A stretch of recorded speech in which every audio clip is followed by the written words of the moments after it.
Hello, I'm John from OWC, and from everyone here, we'd like to wish you a happy and healthy 2022. If the last 2 years have taught us anything, it's basically that we have no idea what's going to happen, ever, and we need to be prepared for all sorts of unexpected scenarios. So while it's always important to hope for the best, it's absolutely essential that you plan for the worst. In today's video, we're going to talk about New Year's resolutions. Everyone's always looking to improve themselves around this time of year, and video editors are no exception. Don't worry though, this isn't going to be a video about some sort of fad workout program or a newfangled diet, although I do highly recommend getting your body moving and eating well. Today we're going to be talking about getting organized, backing up your work, and learning new skills. First, let's get organized. If you look at a chef or a professional woodworker, their workstation is always clean and neat and organized. This way, when they look for a specific tool, they know right where to look. There's no frustration, there's no time wasted, which of course, wasted time is what we want to avoid at all costs. In the case of a chef, having a neat workstation ensures there's less chance of cross-contamination. Sure, it's exciting to find an onion ring in your french fries at Burger King, but you definitely don't want, say, shrimp in your ice cream at a 5-star restaurant. Yeah. Similarly, you don't want your files getting mixed up on your next edit. For a long time, I didn't really have a system for my video editing projects.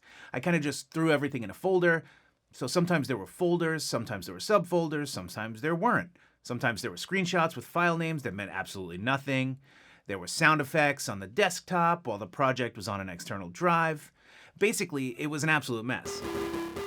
So after getting frustrated looking for footage in an old project, I realized I needed to make a change. I eventually decided on a folder structure that works for me, and it keeps me neat and tidy. So there's no single correct way to do this, because whatever works for you is going to be the best thing for you.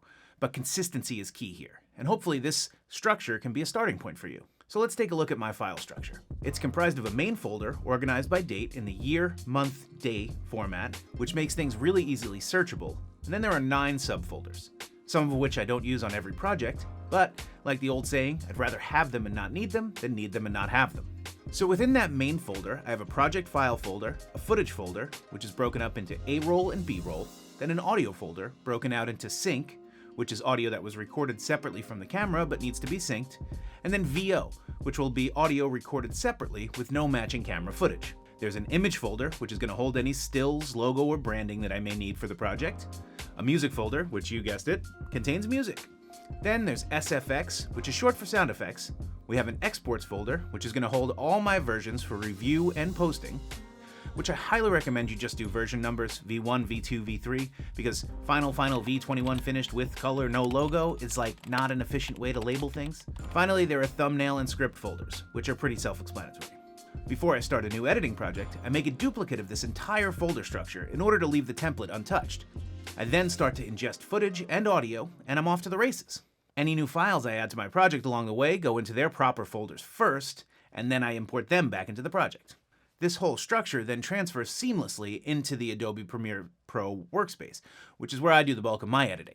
However, it'll work with any editing program you may choose.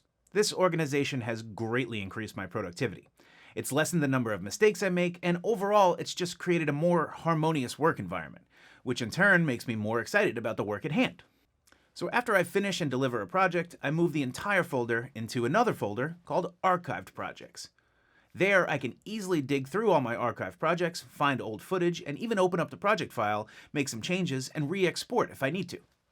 Finally, I take that folder and moved it to a backup. Speaking of backing up, it is one of the most important things we can do as creatives. It's absolutely essential. Your footage is everything, and reshoots are costly. Depending on what you shot, you might not even be able to reshoot. Take this. You spent weeks planning, coordinating flights, booking Ubers, and getting the lead singer of a band all the way up to the top of a cliff for that beautiful sunset shot, which is going to be the closing shot of your music video. It's going to be awesome, and you absolutely nailed it. The singer flew home to his ranch in Montana, and then you lost the footage. But it's all good, because you have a backup. I don't want to over-exaggerate, but there is literally absolutely nothing on this planet that is more important than a proper backup. Okay, so how should you back up? The most basic version is making an exact copy of all the media associated with your project on another external hard drive and store it somewhere else, somewhere different from where your working copy lives. For example, To make a second copy, you're just looking for something that's an easily accessible backup of all the data that is on your working copy. So something like an OWC Thunder Bay 4 or 8 is something with RAID protections, and that's highly recommended so that you don't lose all of your data if a single drive fails. Or you could just back up onto another external hard drive like an Envoy Pro FX or SX. Store it at a friend or collaborator's house. This way, if something actually happens to the location, like a flood or fire, I know it's crazy, but it does happen, then there's a second copy still available. There are plenty of ways to back up. It doesn't matter how you do it, just do it. Whatever budget level you're working at, there is absolutely no excuse not to have a backup. Okay, rounding out our resolutions video is the topic of new habits. If yours is backing up your projects, awesome, I'm proud of you. My new habit this year is trying to learn the 3D modeling software called Blender. It's an enormously complex program, and learning it will be a long road. I'll be following YouTube tutorials and practicing on a regular basis. You know, like anything worth doing, it's going to be challenging, and it'll be helpful to put a support system in place to help persevere through this path of peril.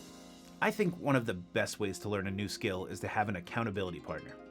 In my case, I just said out loud on a YouTube channel that I'm going to learn Blender, so you are my accountability partner. Thank you. Thanks for doing that. So if it's learning a new language, teaching yourself to cook, or getting back into oboe, whatever it may be, tell someone about it. It could be your partner, someone at work, heck, tell the letter carrier. Obviously, you have to hold yourself accountable, but putting up another backstop will only help give you a fighting chance at succeeding. The support of someone else is immeasurable. So what new skill are you trying to learn this year? Let us know in the comments.